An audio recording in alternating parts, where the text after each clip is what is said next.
everyone, this video is uploaded on another channel, but I'm no longer a part of that team, so I'm uploading it here because it's usually my idea and my video. So I'm going to take the credit for something that I created. So don't come for me if you see it on another channel, because I'm not stealing, it was usually my video and my idea. Hello everyone, I'm Ash, that's Luna, and today we will be reading My Hero Academia fanfiction. Safe for work. Yes, safe for work. That means if you came for the lemons, there will be none. Sorry. Okay, so I'm gonna have us do a short introduction since this is also our first video on who our favorite characters are. So, Luna, would you like to go first? Yeah, hi. I like Izuku, Bakugo, Kiri, Denki, Mona, and maybe Tetsu, he's okay. Shoto is kind of there, but not really. Out of both of us, she likes a lot more guys than I do. I like 3, maybe 4. So my favorites are Izuku as well. I also like him. I saw it first. So I like Todoroki, as a lot of you probably know why. And I also like the 3rd-year student Tamaki. You like daddy issues. Daddy issues. No, he's just hot though. But yeah, I like Amajiki, best shy boy. And Bakugo's a little bit there. He creeping there. Okay. Alright, so we're gonna start this off by going to the wonderful world of Wattpad. Woohoo. I am a BTS army, by the way. And I have written stories, so. I've written like 3 of them.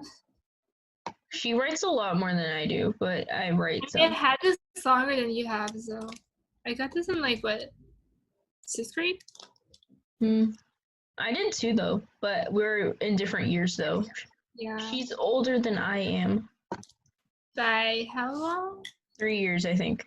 Yeah, 3. Okay, so we will be reading Boku no Hero Academia one-shots. This is book 1. There's 2 books out, and it's by the person Kawaii-pan. All right, so we're reading Midoriya first. So we decided that we're gonna read AUs as well because AUs are great. All right, so I'll start this off. It was coming, the day of your arranged marriage with Prince Shoto, Todoroki. His father, Enji, had agreed with your parents at birth that you were to be betrothed to his son. As children, you played together frequently, developing a strong sibling-like bond. Neither of you thought much of the marriage, not until you met Izuku. Aimlessly wandering the village streets, happy to be out of the confines of your castle, devoid of cautionary knights, you subtly hummed a soft tune, examining some fruit from a nearby market. You were so engrossed in your activities, in fact, that you failed to see a nervous young boy ambling towards you. Then Almighty thought you hit the ground. Ouch! You mumbled tenderly, raising your hand in effort to hold your head. However, upon brushing a sweaty forehead, your eyes shot up to glance the Aslan. A mop of bushy green hair was laying on your chest. For a few moments, you were on full alert, expecting the boy to wake and attack you, although he didn't seem awfully threatening. While he was unconscious, you attempted to shift him, but to no avail. All of a sudden, he stirred, turning his head in your chest, and electing a lovely red hue from your features. He yawned and began slowly lifting his head, opening his eyes, and finally stopping. You looked into each other's eyes. Hello? He spoke apprehensively. An expression of pure bewilderment was present on his face, which you gleaned to be rather handsome. However, as soon as reality caught up, his skin went from pale to dark crimson in a matter of seconds. It was almost comical how you could virtually see the stages of embarrassment as they came. Wah! He cried, his shrill voice leading you to block your ears in a mad rush to not become deafened. He was panicking simultaneously, muttering to himself and waving his hands about, which you couldn't deny was really cute. I'm sorry, really, really sorry. I didn't mean to. I swear. It's just I was being chased, and I came here. Then I ran to you, and I appreciate your concern. But I'm truly all right. Are you assured? Gifting him an angelic smile. Looking into your eye color, he was seeing luminous stars, a beauty so radiant that the goddess of love herself would wither before. Oh, thank goodness! He breathed a sigh of release, tearing his own wide orbs away from your and Gellen's. Would you help me up? Your voice thundered in his ear like a choir of angels. Yes, sorry. Hastily removing himself from your body, he laced your fingers together and hoisted you to your feet. Nervously glancing at your joined hands, assessing his sweat levels, he yanked his away, electing to fidget in an attempt to mask his indecency. Excuse me, may I have your name, please? You inquired politely, putting a shocked hand to your mouth when his face once more exploded scarlet. He stood straight, acknowledging your status from the dress you wore, and now endeavoring to play the part of the gentleman. Izuku Midoriya, your highness. Chuckling, you replied, your name, last name. Is it really all right for me to call you that? I mean, you're royal, and I'm just a... He rambled, being cut mid-sentence by the peck on the cheek. You were giggling, observing him as if he was the most precious thing he had ever beheld. He gulped rather audibly, lowering his head and shifting awkwardly closer to you. Taking a deep breath, he wagged his chances and crashed his lips onto you. He's escalating too fast. On you, muscularly. Sending by not the least bit repulsed, it took only a second to register before you kissed back. Moaning into his mouth, pulling away. His face flushed. He mumbled another apology. His words served by the ferocity of your lips staring back onto his. This is so quick. What? The next time you parted, your foreheads were pressed together. Isuku was the first to speak. I know that you're engaged, but what do you think of Prince Shoto? He questioned, sadness in his eyes. This is so quick. I was not expecting this. It escalated way too fast. He's sweet, incredibly charming, smart, remarkably handsome, and he treats me well. You mused, wrapping your arms around your shaking partner's waist. You just for like 5 minutes. Oh, he whispered doleful. But he's not you. He rests his hand on your shoulder, letting you run placid hands through his verdant locks, sighing a mixture of relief and tranquility. The boy cautiously snaked his arms around you, luring you impossibly closer. He was peaceful, his heart beat claiming the nerves relaxing. He was warm, his body temperature has risen, and now standing outside of the fresh onslaught of merciless rain, you couldn't have been cozier. Hey, Izuku? Yeah, let's run away. Huh?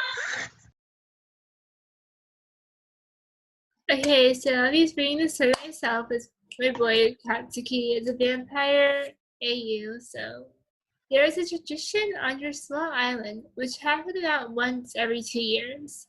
The king, a constantly angry, obviously, over the explosive blonde vampire, required a new blood bank after 2 years. So, number 2, your nightstand, cool. Great, for sacrifice. Some people often said that this was because by the end of the previous one, he had been drained of all their, oh my god, blood, and their lifeless body was no longer of any use to the islanders. Yep. The king had an assistant, although nobody was entirely sure why he stayed by their boss's side. He had spiky, crisp hair, a shark-like teeth, which were very good for sucking blood. He was actually a much nicer person than the king and didn't look down on humans like his superior. Hiroshima! An irritated voice called. Yes, Bakugo? He asked. Used his harsh tone. The king began pulling on his robes hurriedly and almost in panic. But it was always rather hard to tell which was such a one-track individual. The red-haired male walked beside him, presenting his boots, and one of the necklaces he generally wore. The king took them without thanking him, but he was used to this as well. It must have been something pretty important to rile the blonde up so much. He turned to Hiroshima stating, I need a new blood bank. Between the two of them, and only a handful of other soldiers, they managed to gather all the citizens. The king glared down at them from his high post with accusatory Accusatory.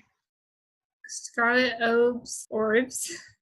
You were incidentally amongst the crowd, and you kept shutting your eyes from the people surrounding you to the king, and back again.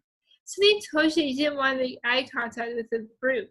Nobody on the island really knew a whole lot about him, considering that his assistant handled all the financial and business aspects, and the king took the burden of watching everything unfold from above. Well, he did some things to benefit the island, but since it wasn't anything public, you weren't aware of his dealings. However, you had heard the stories about how he would drain an individual dry and then toss him aside.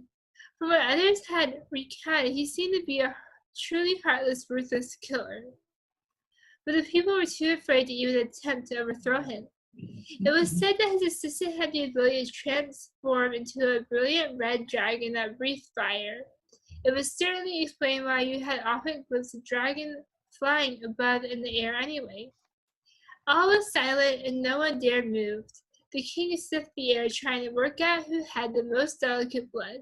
Like a dog, he followed his nose, only stopping once he was directly in front of you. Your face immediately paled, and you thought there must have been some sort of mistake. You had never been chosen before, obviously, because you were still alive.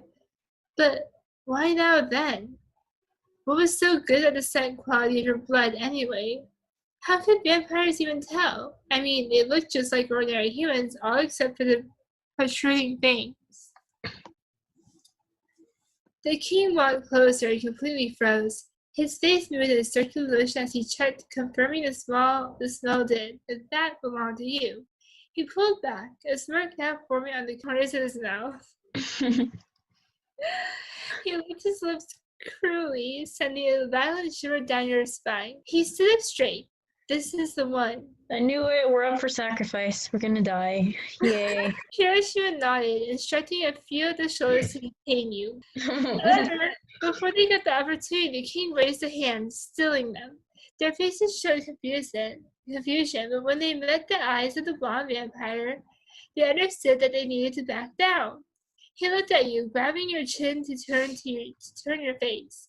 He hummed, rather apparently pleasantly surprised.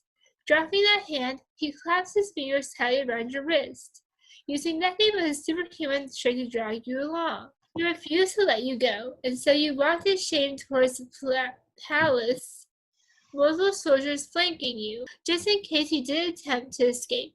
At various points throughout the journey, you saw him glance at your neck for a few moments, and then snap his head back and grip your arm a little rougher. When you arrived at the palace, you instantly noted its superiority to the rest of the island. It was extremely imposing, standing much taller than any village or houses, with the turnus and other extensive features that you had only ever read about in fairy tales. Kirishima recognized the look of awe written on your face and smiled sadly. You probably wouldn't last too long. Aww. Kirishima's such a sweetheart, honestly. I know, right? Bakugo may have a keen nose, but you already seemed to be tired, and he wasn't sure if your body would hold up. Kirishima, prepare our room, he commanded. It was getting spicy. Sure thing, Bakugo. You felt something on your side as you realized that a hand had snaked itself around your waist. A crimson hue threatened to invade your cheeks. But why would you blush for the king? 'Cause he's hot? He was very clearly a vampire who hated humans and only wanted you for your blood. But Bakugo? You asked tentatively. That's your name? Hatsuki Bakugo. You nodded surprised, but then remembered that something strange. Wait, you said our room? Oh yeah, you're sleeping with me while you're here. Oh my God! we're reading my boy Shoto. So we're reading a soulmate AU by him simply because I wanted to. So soulmate. Each person has a timer on their wrist counting down to when they meet their soulmate. The timer on your wrist had never been something you were proud of. It would tick away the years, months, weeks, days, and hours until you met your fated partner. Gifted with an outstanding quirk and prodigious intelligence, your soulmate was sure to be akin to all your qualities. Growing up in a society of pro heroes and preordained matches, you often wondered if it was a pleasant predicament. Although you still hadn't met your other half, in spite of the passing weeks leading you ever close to your impending encounter, you felt the blithe anticipation wither away. Dissimilarly, Todoroki was ablaze with apprehension, questions, and mild excitement. He wasn't sure he deserved a soulmate when his father's harsh training was underway, and as he matured, Todoroki decided to embrace his fate. He would find you and love you unconditionally. Oh, that's so sweet. Oh my god. He refused to be like his father. His wish was solely to cherish you and the future you would have together. Rather than for his father, Todoroki was becoming strong for you in order to protect and allow you a life of comfort. Night after night, he glimpsed at his wrist, watching the time ebb by. You were destined to meet in 3 days. UA was your dream school. Under the guidance of pro heroes, you could train to develop into a kinder, more compassionate person, helping others and looking out for civilians. Your parents waved you off teary-eyed, just another fated couple. Sighing, you let your feet direct you, wandering almost aimlessly through the serene streets, glancing at nothing in particular. Until reaching the gates of UA, students, new and old, zoomed past, eager to arrive early. Stepping into the doorway, your eyes darted from feature to feature, silently admiring the building's artistry. You ambled along the corridor, dragging yourself towards the door reading 1A. This is where you were starting your new life as a hero in training. The classroom was filled with rambunctious teens, seemingly all getting along, though it was hard to tell at times. You found an empty seat at the back of the room and laid down your bag. For the most part, you ignored attempts to make friends, turning away in any and all boys. There was no point looking at your wrist. You hadn't cared about that in a long time. However, Todoroki's impatience overwhelmed him. Already in the classroom, he inconspicuously inspected everyone. His soulmate had to be somewhere. Eyeing his timer, he was ecstatic to notice it only displayed zeros. Cautiously, he observed the girl next to him, the one who sighed quietly and brushed off anyone who approached her. Oh my god! Okay, it's happening! Everybody stay calm! What's the procedure, everyone? When his eyes washed over you, Todoroki's breath hitched. You were gorgeous. Hope seeped into his being and he searched for your wrist. Sensing you were being stared at, you sheepishly turned your head, simultaneously locking gazes with him. Both of you froze, too awed to speak. He was incredible. Gulping, he elected to try his luck. Hi, he started awkwardly. You nodded. Hello? There was a brief pause, as if Todoroki was racking his brain for the correct way to phrase his question. Please, can I see your wrist? When the words came, he mentally slapped himself. You appeared taken aback and somewhat reluctant to comply with his request. Although as you took in his features, you recognized the glimmer of hope in his mismatched eyes. Rolling up your sleeve slightly, you showed him your timer. To your astonishment, it was all zeros. The feeling of elation in Todoroki's eyes was indescribable. Placing a cold hand on your wrist, he traced the numbers gently.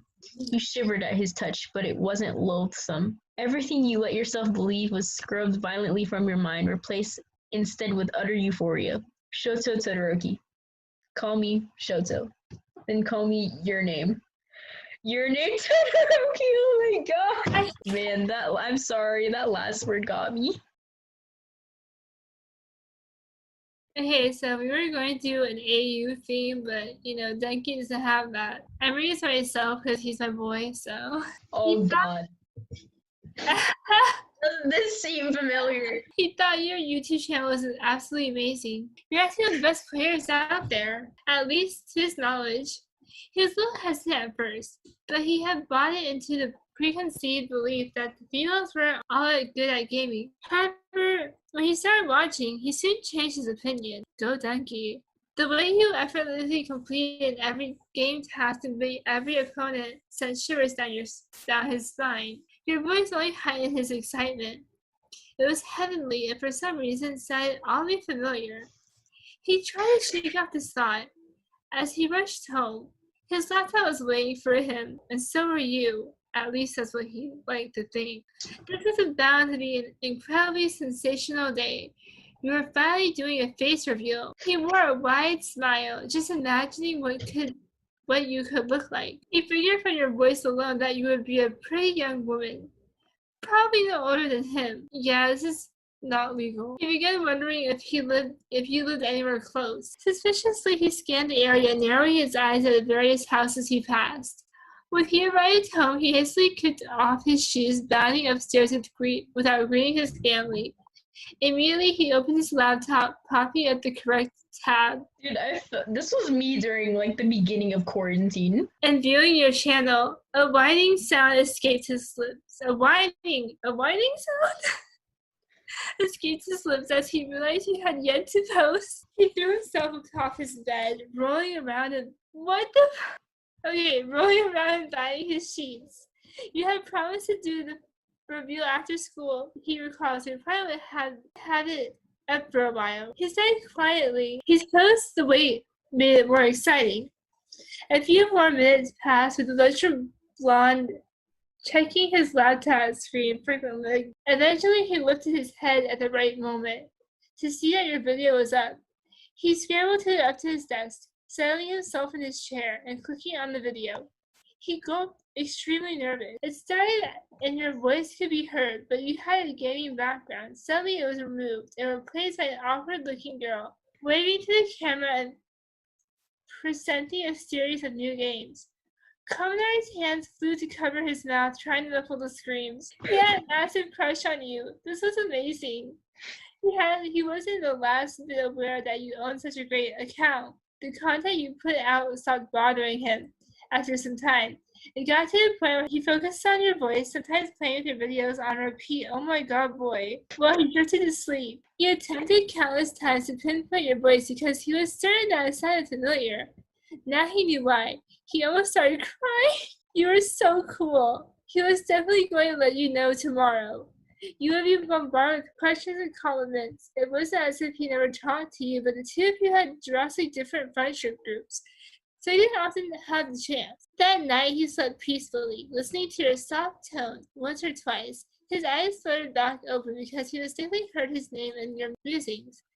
When he finally managed to sleep, it was peaceful and he dreamed of you. He awoke the next morning feeling refreshed and ready for the day ahead.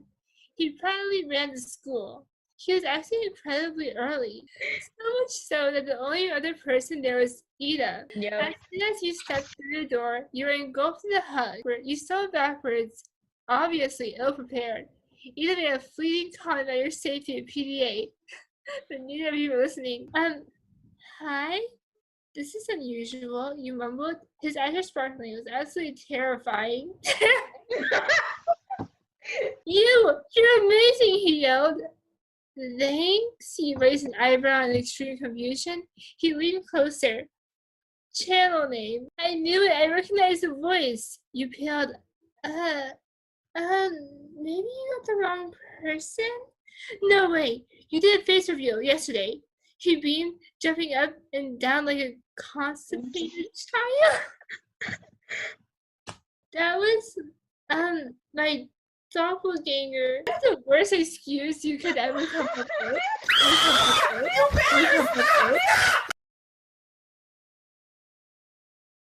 Alrighty, so we're gonna be reading my second boy, Tamaki. If you've seen season 4, he's a great character. He's also really shy. Okay, a villain was hurtling towards you, seeming to ride on the wind. It was as if they had been forcibly catapulted, and the trajectory was preset so that the villain would crash straight into you.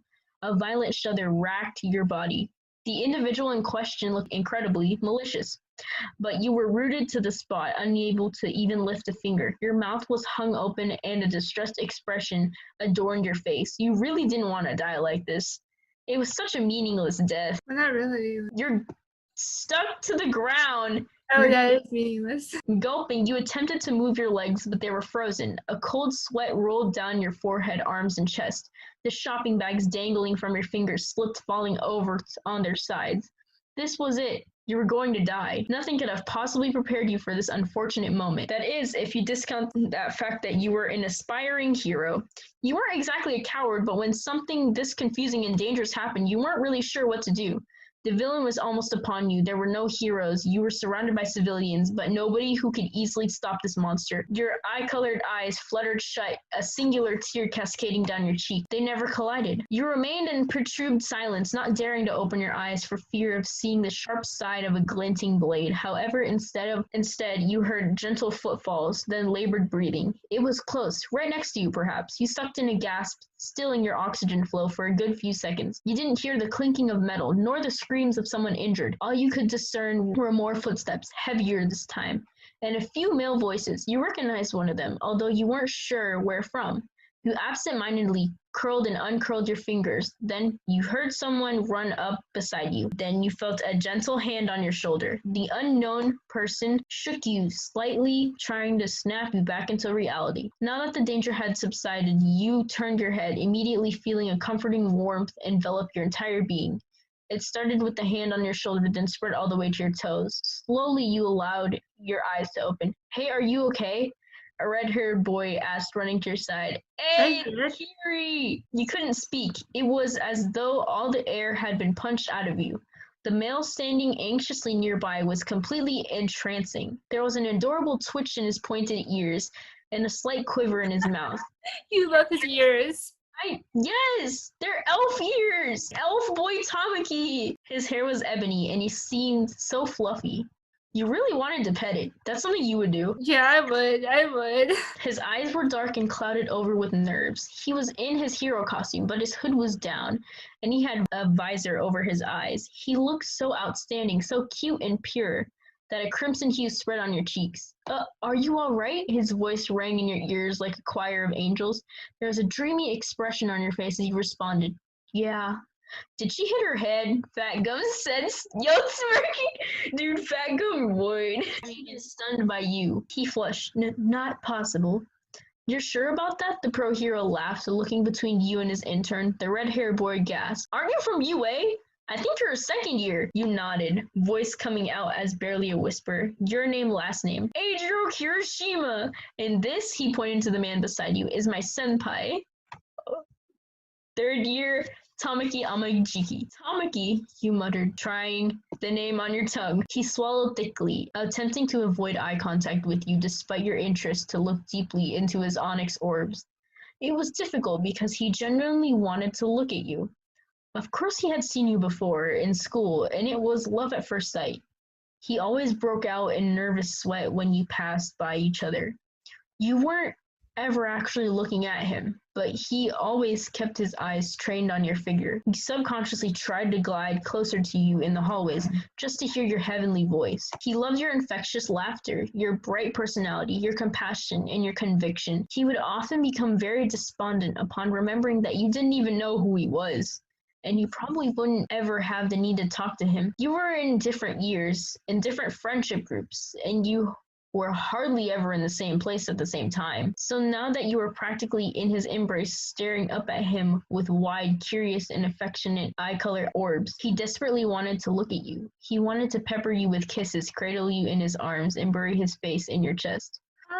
He needed the sense of security and trust that you radiated, the one you gave so freely. His grip wavered and his fingers detached from your clothing. He stepped back, crossing his arms against his chest and gazing at the ground. Contrary to his actions, he felt eternally lucky to have been on this particular scene when he was. Since then, you became determined to seek him out whenever possible, bounding up to him in crowds, shouting his name with a dopey smile plastered on your features. His friends would laugh and make jokes about the situation, but Mirio tried to convince him to chase his dream. Now that you were aware of his existence and seemed more than happy just to glimpse him, the blonde figured you wouldn't mind a surprise confession. However, he stayed as reclusive and anxious as ever, never once approaching you on his own, instead waiting until you spotted him walking and attempted to strike up a conversation. Despite hardly being able to speak at all during your initial meeting, you were actually a complete chatterbox. The shock of that event had long since receded, and you could be yourself again. You were very grateful. Tamaki! Tamaki! You screamed, pushing your way through the rambunctious crowd. The big three turned their heads. Muriel was the first to speak. Your name, how's it going? You giggled. Fine, thank you. I was wondering if I could talk to Tamaki? You giggled. Muriel and Nejide smirked, hauling their friend towards you. Take him, the blue net yelled. Your smile widened as you watched them walk away. The nervous male was, well, nervous. Could you finally be bored of him? After all, he didn't really do anything to acknowledge you. He wanted his overwhelming feelings to disappear already because they were annoying and he didn't think he was worth your time or effort. Tamaki, you spoke softly, causing his ears to twitch. He mumbled, yeah? You bowed. I don't think I ever actually said thank you for saving me that day. I'm sorry about that, but I was puzzling over how to say this. He was completely silent, holding his breath. When you didn't hear his voice, you gulped, continuing, I think you're really cute and sweet, and you have an amazing quirk. I really appreciated what you did for me, and please go out with me. His entire face felt like it was on fire. Go out? You nodded. I want to be your girlfriend. Is that all right? Am I asking too much? Well, he sputtered. I'm sorry. I shouldn't have said that. You lowered your head. He squeaked. No, yes, please. Yes, you asked? Unable to believe what you were hearing, he nodded embarrassed. I want to be your boyfriend. Shy boy. Best shy boy. We're both gonna read this one. We're a little bit uncomfortable reading Aizawa simply because, well, he's a teacher. Older. I mean, I have legal age. She's not. She's 16. We barely read Aizawa. Like, it's not that I don't hate him, but I know a He's lot of great teacher, honestly. Yeah, great teacher, 10 out of 10. But we're reading this through our uncomfortableness because we know you guys like it. So I'll do a different teacher next time. we're doing Just not request safe your teachers. Request them. We love your Yes, requests. please request the teachers, even if we get uncomfortable. We're doing it for you guys. I'll start this one off since you started the other one, I think. Okay. You never said being a pro hero and teacher was easy. Lied. Every few minutes, a yawn escaped your mouth, signaling that you were in need of well-deserved sleep. Ambling along streets far from the prestigious school, you chanced upon an alley containing a cardboard box, in which there were 4 quite adorable balls of fluff. Yes! With a tender expression, you wandered closer, wondering how such an adorable creature could ever be cast out. You set down your bag, eyed the kitten sadly. I'm so sad. Raising a hand along the fuzzy head of one of the happy soul, a gentle smile formed on your features. The cat nestled itself against your palm, subsequently making the others jealous. In a matter of seconds, they were all swarming around the first, itching for your delicate care. So cute, you whispered, softly kissing their heads. How could anyone have abandoned you? Hands still tracing the intricate patterns of their bodies, you wondered aloud, failing to register the presence now only a few feet away. He didn't move, so it was a while before you noticed his company, though as you did, you jolted into a fighting stance, fully prepared to use your quirk to defend these furballs. Observing him for a mere moment, you gathered that he was recognizable. A villain? Gasping lightly, you went to attack. However, you found yourself unable to use your quirk. You stared at the strange man, shocked until deeming him even more of a threat and making to deal with him using your physical power. He dodged every single move of your assaults, managing to eventually pin you to the ground. You struggled, becoming more relieved when you were released, although you were now alert. Moving back and once more preparing to attack, he sighed. I thought pro heroes didn't use alleys, he droned. You gasped at the man as if he was insane. How could he be so very bored? Taking his appearance, you wagered that he was a little older than you, unshaven and extremely tired. Your mind was flipping between episodes of should I apprehend him to what are the cats to he's actually quite hot. For another series of deep sighs, His disinterested voice rang in your ears. They're okay. The cats. He felt the need to clarify when your face showed a mystified visage. Huh? Huh? Oh yeah, I found them here, so I came to check, you replied, studying him carefully. Apparently he wasn't too fond of this, as he told you not to look at him so much because your gaze was irritating. My pride won't allow animals, he stated, reaching down to pet the kittens. They were really just dumped here. Your tone sounded a fair amount, indicating that you did not wish to leave the poor cats alone in this side street. Can you keep pets? Question, staring at the fluff balls of the software expression. I guess maybe. The prospect of raising 4 kittens dumbfounded you. Would there really be enough time in your schedule after all? You were a UA teacher, and being alone in your apartment made things worse. There would be nobody home for the majority of the time. It would almost be like they were back out on the streets. The man appeared to notice your distress, yet he also saw the excited glint in your eyes. Sighing, he turned to you, lazily extending a hand. Shota Aizawa. A villain? You asked cautiously. He nodded, looking as if this whole ordeal was a great encumbrance, like the situation was too much effort to bother with. Look, if you're bothered about not being home, I can stay with them, he yawned, reminding you just how tired you actually were. Pausing, you considered his comment. Well, at least until you realized the implications. A blush dusted your cheeks, and you rushed to stammer some more coherent words. But shouldn't you only go to a girl's house if you're dating? Head spinning, you contrived a nonsensical sentence, causing the male in front of you to glance back idly. Then we just need a date. That was smooth. Oh my god. So smooth. That was so smooth. This is book 1 by Kawaii Pond. It'll be down in the description below if you guys want to read it yourself. I'll also be linking my Wattpad account and her Wattpad account as well as her YouTube.